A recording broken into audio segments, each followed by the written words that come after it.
Then there are those who agree and those who disagree. They form two camps, each opposing the other.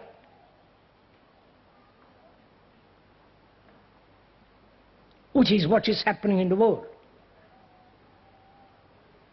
The totalitarian, so-called the democratic, the capitalist, and the Marxist, and so on, agreeing and disagreeing, opposing and defending. But we are asking, if we could think together freely, you letting go all your experiences, your conclusions, your your desires, prejudices, and so on, putting them aside, so that together we can think. Is this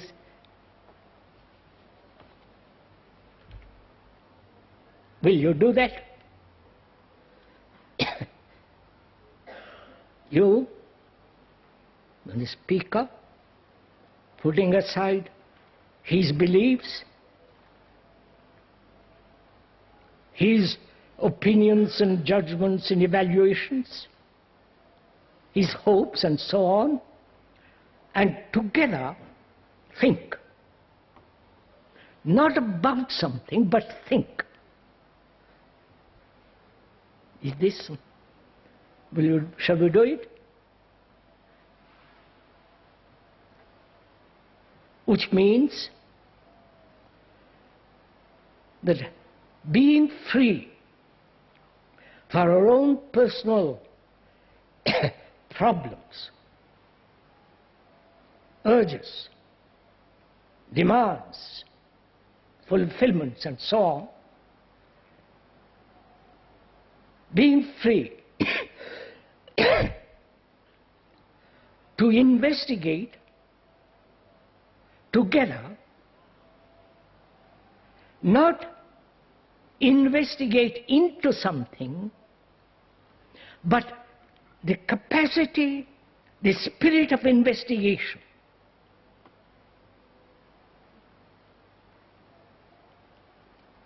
Is this somewhat clear?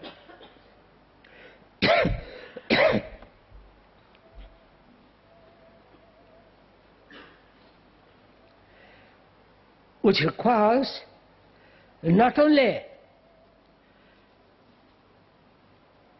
that you listen, not to what is being said, but to listen to the quality of a mind that is thinking. Not with regard to something, but listening to the whole quality of thinking.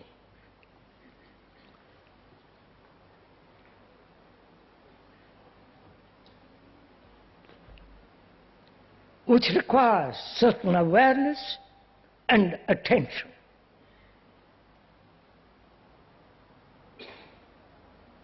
Right? Where there is attention, there is no center from which you are attending.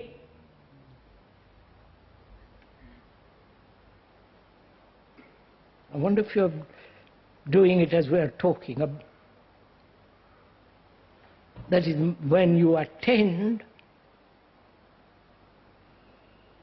that is, in which there is no division,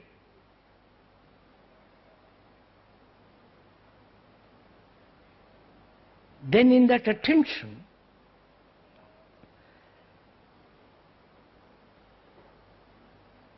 thought is not your thought or my thought, it is thinking.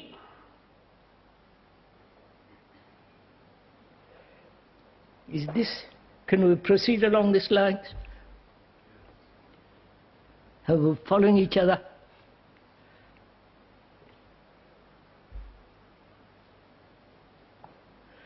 When you give your attention, which means to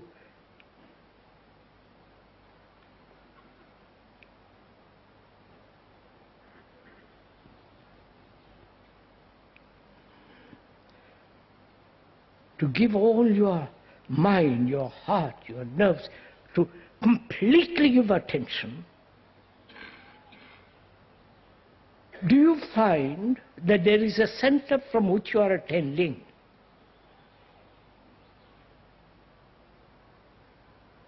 So in that attention, there is not your thinking and speaker thinking. There is only a quality of a total attention. Right? Don't look so mystified. It's really quite simple.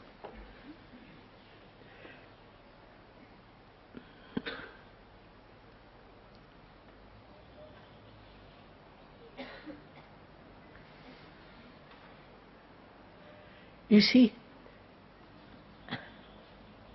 our thinking, ordinary, everyday thinking, is with regard to a certain subject, to a certain action, to a certain problem. Thinking about something, right? Right? That thinking is from an experience, from a memory, from a knowledge. Therefore, it's your experience opposed to another experience. So there is always division. Right? Please follow this. You have your opinion, and another has his opinion.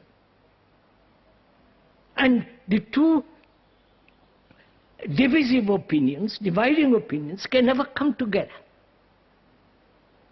If you believe in something, another believes in something else strongly,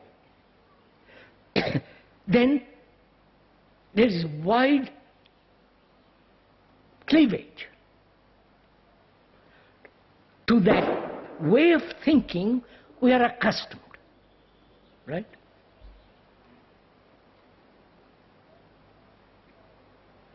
Now we're asking, that thinking can never be together. Because it's always either opposing, defending, or accepting.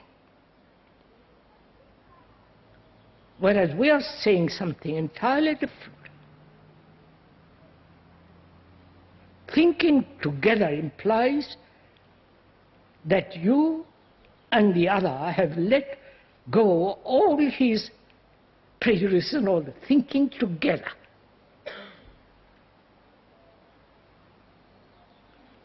Because in that thinking together, there is no your thinking and my thinking separate. It is together thinking. Right? Have you understood this? Now, please, this is very serious, because it is either you accept it as an intellectual concept, which then becomes your concept and his concept.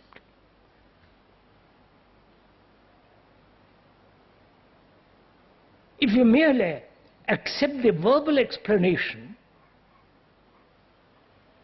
and draw from that explanation a conclusion, according to your experience, knowledge, prejudices, and the other does the same, there is no coming together.